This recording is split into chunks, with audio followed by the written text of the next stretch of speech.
मैंने high heel के साथ एक बहुत ही खूबसूरत फैंसी मैक्सी पहनी हुई थी और मेरे बाल कंधों तक लेयर कटिंग में कटे हुए थे, जिनको मैं इस वक्त खुला ही छोड़ दिया था। और मेरी मोटी मोटी हिरनी जैसी आंखें मेकअप से और भी ज्यादा हसीन लग रही थी। मैं हुस्न का एक बड़ा सा पैकेट थी और अपने हुस्न से मैं खुद भी वाकिफ थी, और इसी वजह से मेरी आंखें हमेशा घमंड से चूर रहती थी।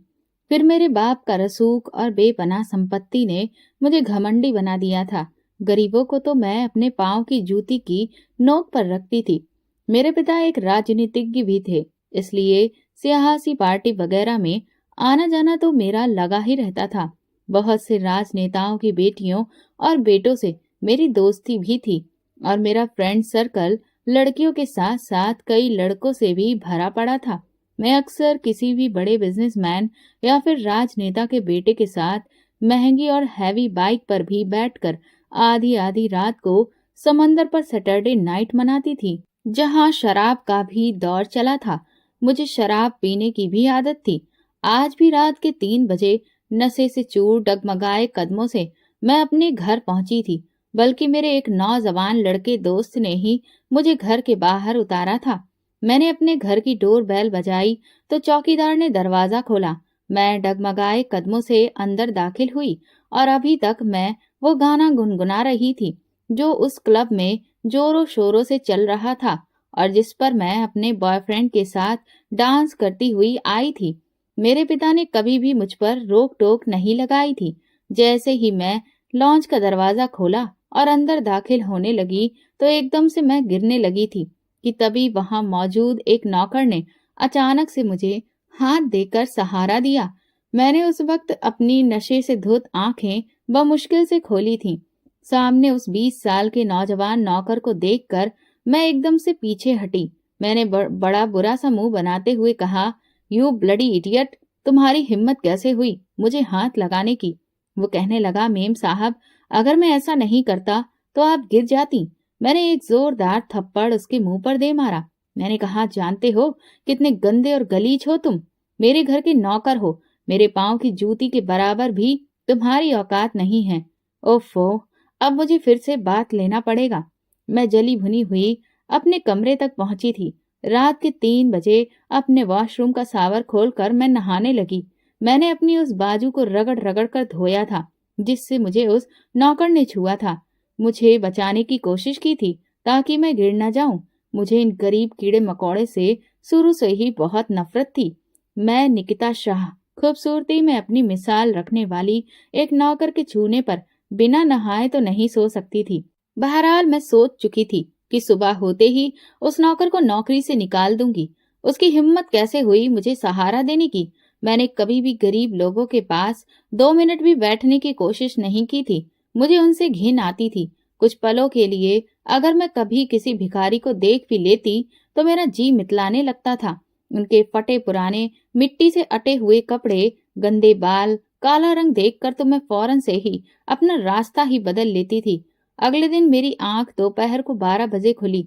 मैं अपनी नाइटी में आकर डाइनिंग टेबल पर बैठ गई, जहां मेरे डैड और मॉम पहले से ही मौजूद थे। आज तक उन्होंने मेरे इस तरह के खुले हुए लिबास पर कभी भी ऐतराज नहीं किया था, इसीलिए मैंने भी कभी खुद को समेटने की और ढकने के बारे में नहीं सोचा था। मेरी मॉम ने कहा कि रात को एक पॉलिटिकल पार्टी में जाना है, वहां बहुत बड़े बड़े राजनेता आने वाले हैं, इलेक्शन करीब है, इसीलिए तुम अपनी आवारागर्दियां थोड़ा कम कर दो। मैं जो ब्लैक कॉफी का घूंट भरते हुए अपनी मॉम की बातें सुन रही थी, उनकी इस बात पर मैंने बड़ी ही तीखी नजर से उनको देखा था। मैंने कहा, what do you mean mom? मैं आखिर क्या आवारागर्दियां करती हूँ? मेरे डैड कहने लगे, ओ कम ऑन निकिता, तुम्हारी माँ अगर तुम्हें कोई बात समझा रही है तो फिर उस बात की नजाकत को समझने की कोशिश किया करो। देखो, बहुत जल्दी ही इलेक्शन होने वाले हैं और इसीलिए मैं नहीं चाहता कि तुम्हारी वजह से कोई भी घोटाला या फिर गरम न्यूज मीडिया के हाथ लगे। रात के 3-3 बजे की पार्टियां करना बंद कर दो जब तक कि ये इलेक्शन खत्म ना हो जाए। अपने डैड की बात सुनकर मैंने अपने चेहरे के हाव भाव बिगाड़े थे। ओके डैड, मेरे डैड कहने लगे कि हो सके तो अपनी मॉम के साथ शहर का एक अंदरूनी चक्कर भी लगा लेना, गरीबों के साथ 4 हमदर्दी के बोल भी बोल लेना। ये सुनकर मैंने बहुत ही बुरा सा मुंह बनाया था। यक! नो नो डैड, ये मुझसे कभी भी नहीं हो सकता। मैं उन गंदे सड़े लोगों के साथ 1 मिनट भी नहीं गुजार सकती। भगवान के लिए मुझे तो आप इन सब चीजों से दूर ही रखें तो बेहतर है। उन झुग्गी झोपड़ियों में रहने वाले लोगों के बारे में सोच कर ही मुझे तो झुरझुरी सी आ जाती है। मेरे डैड मेरी मॉम से कहने लगे, समझाओ इस लड़की को, ये एक राजनेता की बेटी है। ये अगर ऐसे ही गरीबों से घिन करती रहेगी तो फिर मिल चुके हमें वोट। ये कहकर वो गुस्से से टेबल से उठकर चले गए। मेरी माँ मुझे 1 घंटे तक लेक्चर सुनाती रही, लेकिन मैंने एक कान से सुना और दूसरे कान से निकाल दिया। मैं कभी भी कंप्रोमाइज करने की आदी थी ही नहीं और आज तक मैंने ऐसा कभी नहीं किया था। निकिता शाह ने तो आज तक जिस चीज की ख्वाहिश की थी वो उसे मिल रही थी और अब मेरी सारी दिलचस्पी रात की पार्टी में थी। मैं खूबसूरत सी ब्लैक कलर की साड़ी निकाली और रात के लिए तैयार भी हो गई और फिर उस पार्टी में मेरी मुलाकात करण आहूजा से हुई, जो कि एक राजनेता का बेटा था। वो काफी गुड लुकिंग था और फिर हमारे ही जैसे एक नामी खानदान से बिलोंग करता था। वो मेरी खूबसूरती से काफी प्रभावित भी लग रहा था और इसीलिए वो मेरी बहुत तारीफें भी कर रहा था। वो पूरी पार्टी मेरी करण आहूजा के साथ ही गुजरी थी। हमने एक दूसरे के फोन नंबर भी एक्सचेंज कर लिए थे। अब ज्यादातर मैं करण के साथ ही नजर आती थी। 6 महीने में हम दोनों का ये हाल हो गया था कि अगर हम एक दूसरे को ना मिले तो जैसे शायद मर ही जाएंगे। हमारी मंजूरी पर ही हमारे पिता ने हमारा रिश्ता पक्का कर दिया। जल्दी ही मैं करण की दुल्हन बन गई। करण तो जैसे मेरा दीवाना था। वो मुझसे बेइंतहा मोहब्बत करता था। शादी के तुरंत बाद ही वो मुझे वर्ल्ड टूर पर ले गया। हनीमून टूर पर उसने मुझ पर अपना पैसा पानी की तरह बहाया था। हालांकि वो पैसा कौन सा उसके बाप ने या मेरे बाप ने अपनी मेहनत से कमाया था।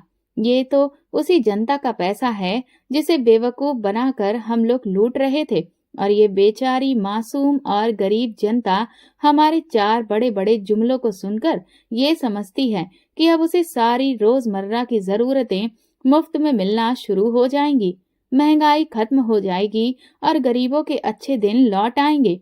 कभी कभी तो मैं इन गरीब लोगों की अकल को सोचकर हंसने लगती थी। हमारे भारत में भी ऐसे बेवकूफों की कोई कमी नहीं है। बहरहाल मैं अपनी जिंदगी में बहुत खुश थी। करण के घर में भी मुझ पर कोई भी पाबंदी नहीं थी। मेरा अब भी वही रूटीन था, लेकिन धीरे धीरे मुझे ये एहसास होने लगा कि जैसे करण कुछ दकियानूसी किस्म की सोच रखता है। मुझे शुरुआत से ही दुपट्टा ओढ़ने की आदत नहीं थी। अभी भी जब भी मैं किसी पार्टी में जाती तो गहरे गले की मैक्सी या ड्रेस ही पहनती थी। मैंने तो कभी भी नेट का दुपट्टा भी नहीं डाला था। लेकिन करण अब मुझसे कहने लगा कि निकिता प्लीज, मुझे तुम्हारे इस तरह के कपड़े बिल्कुल भी पसंद नहीं है, इसलिए इनका स्टाइल थोड़ा सा बदल लो, थोड़ा सा कवर अप कपड़े पहना करो। मैंने हैरानगी से उसे देखा। मैंने कहा, तुम्हारा दिमाग तो ठीक है।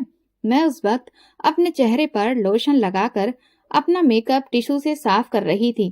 करण की बात मेरे लिए बिल्कुल बकवास सी बात थी। वो कहने लगा, क्यों, इसमें भला दिमाग खराब होने की क्या बात है? तुम्हें नहीं पता है कि ऐसी पार्टीज में किस किस तरह के लोग आते हैं और वो किन किन नजरों से पार्टी में मौजूद लड़कियों को देखते हैं? और तुम्हारे मामले में मैं कितना पॉजेसिव हूँ ये तो तुम बहुत अच्छी तरह से जानती हो ना। मेरा बस चले तो मैं तुम्हें सबकी नजरों से छुपा के रख लूं। वो मेरे करीब आ गया और मोहब्बत से अपनी बाहों का हार मेरे गले में डाल दिया। मैंने रूठे हुए लहजे से उसके दोनों हाथ पीछे किए और नखरा दिखाते हुए कहने लगी, ओ प्लीज करण, अपनी ये दकियानूसी सोच को पॉजेसिवनेस का नाम मत दो। हालांकि मुझे करण ने बहुत प्यार से ये बात कही थी, लेकिन मैंने उसकी किसी भी बात पर कोई ध्यान नहीं दिया। लेकिन मुझ पर मुसीबत का पहाड़ तो उस वक्त टूटा जब शादी के सिर्फ 4 महीने के बाद ही मुझे ये पता चला कि मैं उम्मीद से हो गई हूँ। मैंने तो बहुत बड़ा तमाशा खड़ा कर दिया था। पहली बार मेरी करण के साथ लड़ाई इसी वक्त हुई थी। मैंने उससे कहा कि मुझे अभी लाइफ एंजॉय करनी है करण, मुझे बच्चा पैदा नहीं करना। मेरी बात सुनकर करण ने हैरत से मेरी तरफ देखा और कहने लगा, तुम ये कैसी बातें कर रही हो? एक औरत की जिंदगी तो उस वक्त ही पूरी हो जाती है जब वो माँ बनती है। मुझे तो अभी से सोच सोच कर बहुत एक्साइटमेंट हो रही है कि मैं पिता बनूंगा। मैं कहने लगी कि मुझे ये बच्चे की मुसीबत अपने सर पर नहीं डालनी। मेरी बात सुनकर वो गुस्से से मुझे घूरने लगा। कहने लगा, निकिता, मुझे हर हाल में बच्चा चाहिए, और वैसे भी मेरे डैड मुझसे कह चुके हैं कि उन्हें जल्दी ही अपना वारिस चाहिए। बेटी हो या बेटा, इससे कोई भी फर्क नहीं पड़ता है। मैं करण से तो लड़ सकती थी, लेकिन अपने ससुर से मुझे कुछ डर सा लगता था। इसीलिए मैंने अपना अबॉर्शन नहीं करवाया। मुझे बस उन 9 महीनों में यही एक टेंशन रहती थी कि कहीं बच्चा पैदा करने के बाद मेरा फिगर खराब ना हो जाए। मैंने एक बेटे को जन्म दिया था, लेकिन बस मैंने उसे जन्म ही दिया था। पैदा होते ही मैंने उसके लिए एक आया रख ली थी। फिर तो 24 घंटे मेरा बेटा बस उस आया के रहमो करम पर ही पल रहा था। हमारे यहाँ अपर क्लास में बच्चे माएँ कम और आया ज्यादा पालती हैं। मैं तो कई कई दिनों तक अपने बच्चे की शक्ल तक नहीं देखती थी। सबसे पहले तो मैंने जिम ज्वाइन किया था ताकि मेरा फिगर खराब ना हो जाए। हालांकि करण बहुत खुश था। एक बार मेरे ससुर करण से कहने लगे कि आजकल सियासी हालात कुछ ठीक नहीं हैं, और इसीलिए मैं चाहता हूँ कि तुम विदेश चले जाओ। कुछ समय तक वहां पर रहो, चाहो तो अपनी फैमिली को भी अपने साथ में ले जाओ। उसी रात हमें एक राजनीतिक पार्टी की दावत भी मिली थी। मैं करण के साथ उस पार्टी में चली गई। पार्टी में जाने से पहले तक तो मुझे करण के साथ विदेश जाने पर कोई भी ऐतराज नहीं था, लेकिन पार्टी में जाकर पहली बार मुझे ये लगा कि पहली नजर की मोहब्बत क्या होती है। वो शख्स तो जैसे कोई जादूगर था। अपनी आंखों से उसने मुझ पर ऐसा जादू फूंका था कि मैं किसी कटी पतंग की तरह उसके पीछे पीछे चलने लगी थी। उसकी क्या शान शौकत थी, क्या रुतबा था, और क्या रौबदार अंदाज था। वो कितना अट्रैक्टिव शख्सियत का मालिक था। ये कमेंट शायद ऐसे लोगों के लिए ही बने होते हैं कि ये शख्स तो महफिल की जान है। वो इंसान तो महफिल की जान ही मालूम पड़ता था। जब वो हंसता था तो उसके गाल पर डिंपल पड़ता था। हाय, उसके गाल का डिंपल मेरी जान ही निकाल कर ले गया था। पहली बार ऐसा हुआ था कि मैं किसी मर्द को देखा और फिर मैं अपनी आंखें झपकाना ही भूल गई थी। वो एक राजनेता था, लेकिन मैं हैरान थी कि आज तक मैंने कभी उसे क्यों नहीं देखा। अगर करण से पहले मैं उसे देख लेती तो यकीनन आज मैं उसकी पत्नी होती। ब्लैक कलर के पैंट कोट में वो बिल्कुल कयामत लग रहा था। हालांकि उसकी उम्र 35 से 40 साल के लगभग थी और मैं 25 साल की थी, और करण की उम्र 28 साल थी। लेकिन जो शख्सियत सिद्धार्थ ओबरॉय नाम के उस शख्स की थी, उसके सामने मुझे करण अब बिल्कुल बेकार सा लगने लगा था। करण ने ही मेरी उससे मुलाकात करवाई थी। कहने लगा, अरे इन्हें कौन नहीं जानता, शाह की राजकुमारी हैं ये। ये सुनकर तो मेरा दिल खुशी से झूम उठा था कि वो मुझे पहले से ही जानता है। फिर मैंने उसे बात को आगे बढ़ाया और तब तक करण के किसी दोस्त ने उसको पुकार लिया तो करण अपने दोस्त के पास चला गया। उस वक्त मैं एक सुर्ख लाल रंग की नेट की साड़ी पहन रखी थी, जिसमें मैं बेहद ही हसीन लग रही थी। मैंने सिद्धार्थ ओबरॉय से कहा कि आप मुझे पहले से कैसे जानते हैं? मैंने तो आपको पहले कभी नहीं देखा। उसने मुस्कुराकर मेरे थोड़ा सा करीब आकर कहा, आपके हुस्न के दीवाने हैं हम। मेरी बड़ी ही ख्वाहिश थी कि मेरी आपसे मुलाकात होती। ये कहकर तो जैसे उसने मेरे सीने से मेरा दिल ही खींच लिया था। क्या वाकई में वो भी मेरा दीवाना था, मेरी मोहब्बत में डूबा हुआ था? फिर उसने एक ठंडी आह भरी, कहने लगा, किस्मत का धनी निकला आपका पति, जो वो आपकी संगत में रहता है। हम तो आपको देखकर बस ठंडी आहें ही भर सकते हैं। उसकी ये बात सुनकर मैं खिलखिलाकर हंस पड़ी थी। मुझे तो ऐसा लगा था जैसे कि इस पूरी महफिल में एक जल तरंग सी बिखर गई हो।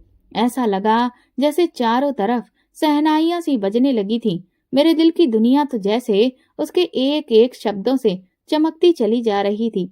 उसने अपनी जेब से कार्ड निकाला और मेरी तरफ बढ़ा दिया, और फिर बड़े ही खुफिया तरीके से मेरे कान के बिल्कुल करीब आकर धीरे से कहने लगा, कभी वक्त मिले तो रात के वक्त मुझे अपनी मीठी मीठी आवाज से जरूर सराबोर कर दीजिएगा। आपका बहुत बड़ा एहसान होगा। मेरा दिल तो यूं था जैसे कि पहली बार धड़का हो। मैंने वो कार्ड अपने पर्स में रख लिया। रात भर करण की मौजूदगी में मैं सिद्धार्थ ओबरॉय से बात नहीं कर सकती थी, लेकिन मेरा दिल था कि जैसे मेरे बस से बाहर हो चुका था। उस शख्स की ताकतवर शख्सियत की मैं बुरी तरह से दीवानी हो गई थी। अगले ही दिन करण मुझसे कहने लगा कि तुम अपनी सारी पैकिंग कर लो, हम लोग कुछ दिनों में ही लंदन के लिए निकल जाएंगे। ये सुनकर तो मैं बहुत परेशान हो गई थी।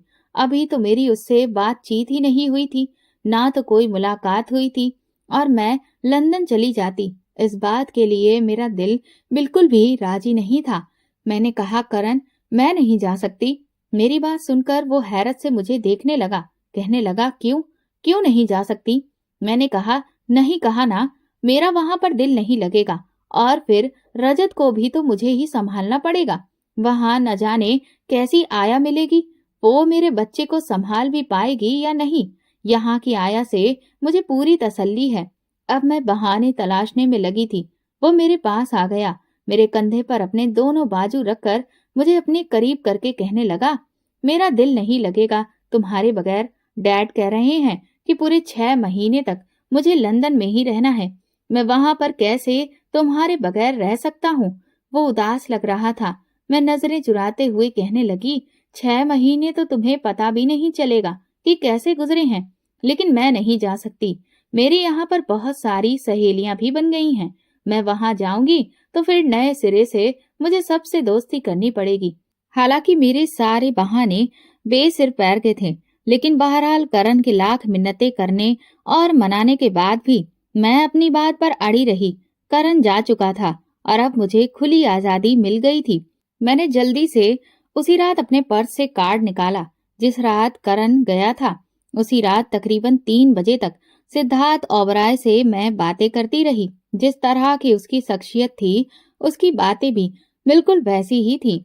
उसकी सुर्ख सोखियों में डूबी हुई मोहब्बत भरी बातें सुनकर मुझे ऐसा लगता था कि जैसे कि उसका जादू मेरे सर पर बुरी तरह से सवार होने लगा था। मैं तो पागल सी होने लगी थी। उसकी बातों में मैं खोने लगी थी। फिर तो मेरा ये हाल था कि मैं पूरी पूरी रात उस इंसान से बातें करती रहती। अभी सिर्फ हमें बात करते हुए 15 दिन भी नहीं गुजरे थे कि उसने मुझे होटल के कमरे में आने के लिए कहा। कहने लगा, तुम्हारे बगैर अब मुझसे रहा नहीं जाता। मेरा खुद का हाल भी बिल्कुल यही था। मैं तो शायद बस उसके एक इशारे का ही इंतजार कर रही थी। हालांकि करण से भी मेरी लव मैरिज ही थी, लेकिन इतनी जल्दी तो उसका भी जादू मुझ पर नहीं चला था जैसा कि सिद्धार्थ ओबरॉय का चल चुका था। मैं होटल के उस कमरे में जब पहुंची तो वो पहले से मेरा इंतजार कर रहा था। वो रात मेरी यादगार रातों में से एक बन गई थी और अब मेरी उससे मुलाकातें बढ़ने लगीं। लेकिन वो मुझसे बड़े ही राजदार तरीके से मिलता था। कहता था कि हम दोनों ही मशहूर शख्सियतें हैं। मैं भी एक राजनीतिज्ञ हूँ और तुम भी एक राजनेता की बेटी हो, इसलिए अच्छा है कि हम बहुत ही सावधानी बरतें। लेकिन मैं अपने दिल का क्या करती, जो सिद्धार्थ की बाहों में समाने के लिए दिन रात तड़पती रहती थी। 3 महीने के बाद मुझे करण का जो फोन आया और जो बात उसने मुझसे कही, उससे तो मेरी सिट्टी पिट्टी ही गुम हो गई थी। वैसे तो वो हर दूसरे तीसरे दिन ही मुझसे बात किया करता था, लेकिन मैं बस वही घिसी पिटी बातें करके फोन बंद कर देती थी, क्योंकि असल में तो मुझे सिद्धार्थ की कॉल का इंतजार रहता था। मुझे उससे बातें करनी होती थी, लेकिन करण के फोन में तो मेरी जान ही निकाल ली थी। वो कहने लगा, निकिता, मेरा जी चाहता है कि मैं अपने दोस्तों का गला दबा दूं। आज मैंने अपने एक दोस्त को बहुत मारा, इतना मारा कि मार मार के साले का खून निकाल दिया। ऐसी गाली वो तब देता था जब वो हद से ज्यादा गुस्से में होता था। मैंने कहा, आखिर ऐसा क्या हुआ था? कहने लगा, साला कह रहा था कि तुम्हारी बीबी के याराने भारत में फैल रहे हैं। हमें पक्की खबर मिली है कि वो आजकल सिद्धार्थ ओबरॉय के साथ देखी जा रही है। ये सुनना था कि मेरा रंग बिल्कुल फीका पड़ गया। मुझे लगा कि जैसे मेरे गले में बहुत सारी रस्सियां पड़ गई हों। मेरा दिल तो खौफ के मारे कांपने लगा था। यूं कहने लगा कि मैंने कहा कि मेरी बीवी ऐसी नहीं है। मुझे अपनी बीवी पर पूरा भरोसा है। लेकिन वो तो बकवास किए ही जा रहा था। इसलिए फिर मैंने उसे बहुत मारा। मैं जानता हूँ निकिता कि तुम मेरे अलावा किसी से भी मोहब्बत कर ही नहीं सकती। करण की बात सुनकर मुझे बहुत सुकून सा महसूस हुआ कि उसे मुझ पर शक नहीं हुआ। दूसरी तरफ मेरा बेटा भी मेरे पास रहने लगा था, क्योंकि आया अब बीमार हो गई थी और इसीलिए वो अपने गांव चली गई थी। मेरे ससुर ने कहा था कि मैं दूसरी आया बिल्कुल भी नहीं रखूंगा जब तक वही आया ठीक नहीं हो जाती। रजत को तो तुम्हें ही संभालना है, इसलिए रजत को मुझे ही संभालना पड़ रहा था। रजत अब मेरा आदी होने लगा था, इसीलिए मेरा घर से निकलना भी मुश्किल होता जा रहा था। दूसरी तरफ सिद्धार्थ की शिद्दत बढ़ती जा रही थी। वो कहने लगा कि अपना आदी बनाकर अब मुझे नखरे दिखाने लगी हो। उसने मुझे रात को मिलने बुलाया था। मैंने उसे कहा भी कि मैं कैसे रात के वक्त आ सकती हूँ, लेकिन वो कहने लगा कि मैं कुछ भी नहीं जानता। तुम अगर नहीं आई तो मैं तुम्हारे घर के बाहर खड़ा होकर तुम्हें पुकारना शुरू कर दूंगा और फिर सारी दुनिया को पता चल जाएगा कि मैं तुम्हारा दीवाना हूँ। उसकी ऐसी ही बातें तो मेरा चैन चुरा लेती थी। हालांकि वो भी पहले से ही शादीशुदा था, मैं ये जानती थी, लेकिन फिर भी उसका ये दीवानापन मुझे अच्छा लगता था। अब तो मेरा जी चाहता था कि सिद्धार्थ मुझसे शादी कर ले। मुझे करण का रिश्ता बोझ लगने लगा था। रात को अपने बेटे को मैंने नींद का सिरप पिला दिया था ताकि वो पूरी रात जाग ना सके। घर से बाहर मैं जब निकली तो चौकीदार के हाथ पर भी मैंने 5,000 रुपए रख दिए। सिद्धार्थ ओबरॉय की गाड़ी मेरे बंगले के बाहर ही खड़ी थी। मैं घर से बाहर निकलकर उसकी गाड़ी में बैठ गई। लेकिन ये रात मेरे लिए बदनामी की रात बन गई थी। उसी रात एक रिपोर्टर ने हमें देख लिया। रात के 2 बजे होटल के कमरे में जाते हुए उस रिपोर्टर ने हमारी वीडियो बना ली और फिर इस खबर ने आग लगाकर रख दी थी। मीडिया के कैमरे की नजर में हम बदनाम हो चुके थे। मेरे ससुर ने भी अपने बंगले से बाहर लगे कैमरा में मुझे सिद्धार्थ ओबरॉय की गाड़ी में बैठते हुए देखा था। चौकीदार पर भी सख्ती करने से उसने भी सब कुछ बता दिया था। मेरी पोल खुल गई थी, लेकिन अंदर ही अंदर मैं खुश हो रही थी कि अब सिद्धार्थ मुझे अपना लेगा। कुछ ही दिनों में करण भी भारत वापस आ गया था। मैं नजरें झुकाए किसी मुजरिम की तरह खड़ी थी। वो कहने लगा, निकिता, मैंने तुमसे मोहब्बत की थी, तुम भी मुझे चाहती थी, फिर ये बीच में सिद्धार्थ ओबरॉय कहाँ से आ गया? इसका मतलब मेरे दोस्त ठीक कह रहे थे और मैं था कि मुझे तुम पर भरोसा था। मेरे ससुर मुझे नफरत भरी निगाहों से देख रहे थे, लेकिन करण को अभी भी इस बात पर यकीन नहीं हो रहा था। मैंने बड़े ही लापरवाह लहजे में इस बात का जवाब करण को दिया था। मैंने कहा, मैं सिद्धार्थ ओबरॉय से प्यार करती हूँ। ये कहना था कि करण मुझे कहने लगा कि नहीं, ऐसा नहीं हो सकता, तुम मुझे इतना बड़ा धोखा नहीं दे सकती। निकिता, मैंने तुमसे प्यार किया है, ठीक है, मैं तुम्हें ये तुम्हारी गलती ही समझ के माफ कर देता हूँ, लेकिन तुम मुझे छोड़कर नहीं जा सकती। मेरा बच्चा भी उस वक्त मेरी सास की गोद में रो रहा था, लेकिन मुझे किसी की कोई भी परवाह नहीं थी। दिल ही दिल में मैंने शुक्र किया कि अच्छी बात है, अब सिद्धार्थ को मुझे अपनाना ही पड़ेगा और अब मैं चुप चुप कर उससे मुलाकातें नहीं करूंगी, उसकी पत्नी बन जाऊंगी। करण से भी मेरी जान छूट जाएगी। लेकिन करण का जवाब सुनकर मैं हैरान रह गई। मुझे तो लगा था कि ये सब कुछ सुनकर वो मुझे तलाक दे देगा, लेकिन वो तो मुझे एक दूसरा मौका दे रहा था। मैंने कहा, नहीं, मैं सिद्धार्थ के बगैर नहीं रह सकती।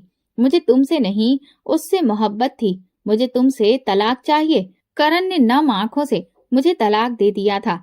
अभी भी उसकी आंखों में मेरी मोहब्बत के दिए जल रहे थे, लेकिन मुझे तो बस सिर्फ अपने स्वार्थ से मतलब था।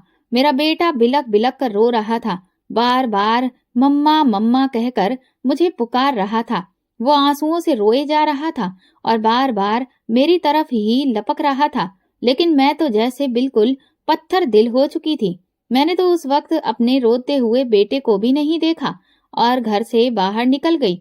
अपने दहेज में मिली गाड़ी में बैठकर मैं सिद्धार्थ ओबरॉय के घर चली आई। उस वक्त वो वहां पर मौजूद नहीं था, उसकी बीवी मौजूद थी। मुझे देखकर उसने गुस्से से पूछा कि तुम यहाँ पर क्या करने आई हो? मैंने कहा कि हमारी मोहब्बत के बारे में सारी जानकारी सोशल मीडिया के जरिए तुम्हें तो हो ही गई होगी। हर तरफ हमारी ही खबरें फैली हुई हैं। क्या अब भी तुम मुझसे यही पूछोगी कि मैं यहाँ पर क्यों आई हूँ।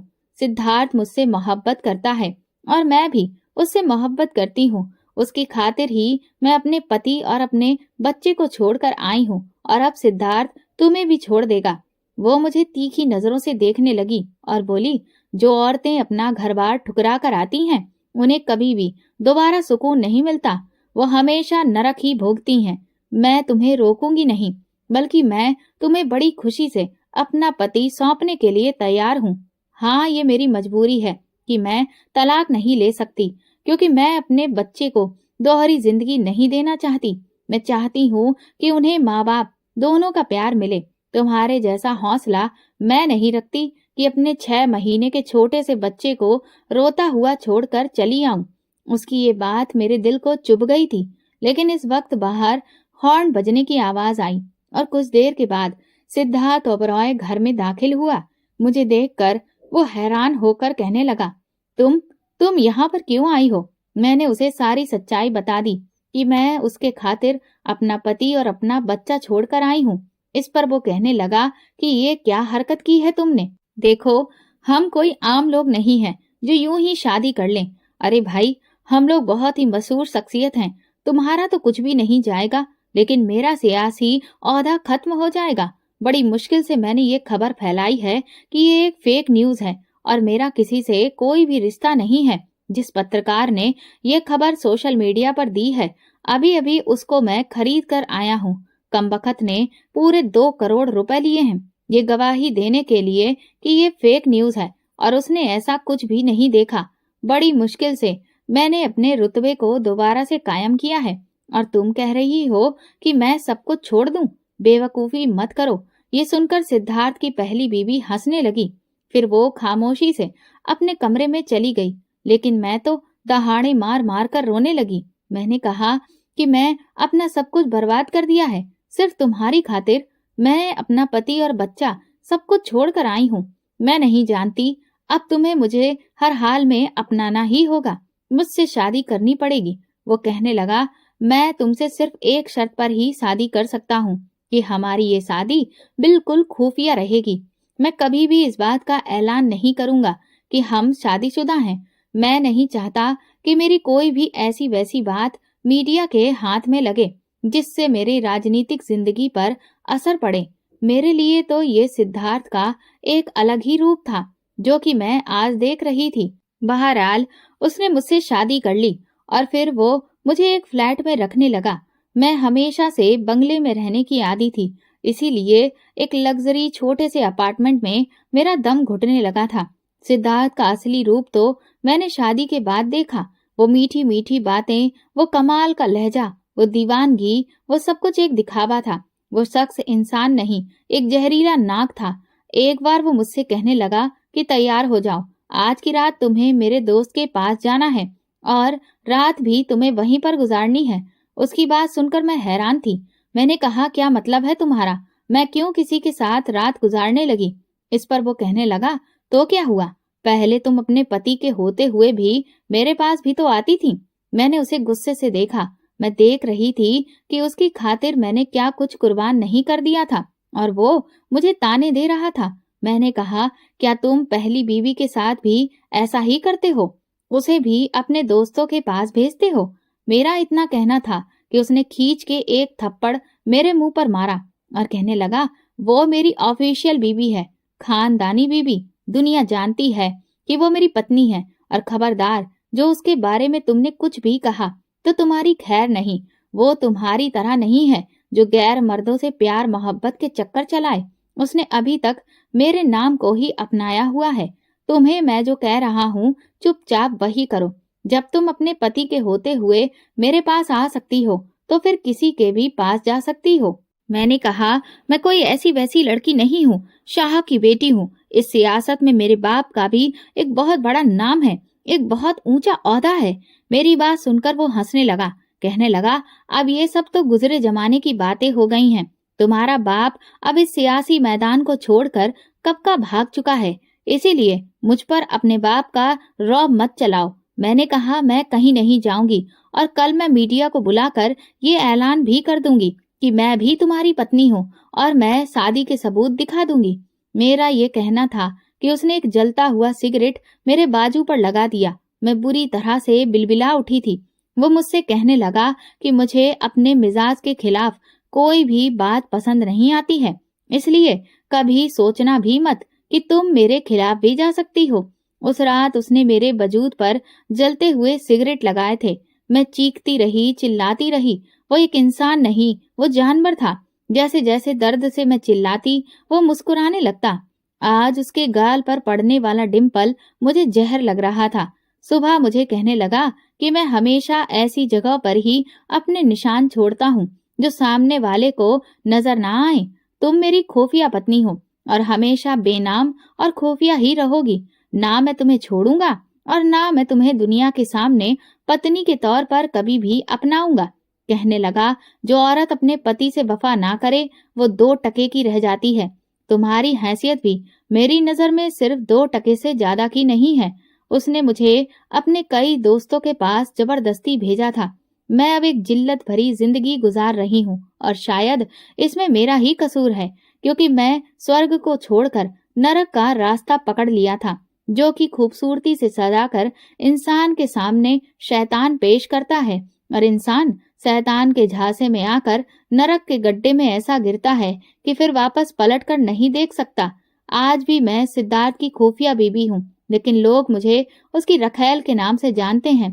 औरत के लिए शायद इससे बड़ी और कोई गाली हो ही नहीं सकती, लेकिन मेरी उन लड़कियों से गुजारिश है जो अपर क्लास में परवरिश पाती हैं और फिर बेहयाई को अपनाती हैं, रिश्तों का महत्व तक भूल जाती हैं।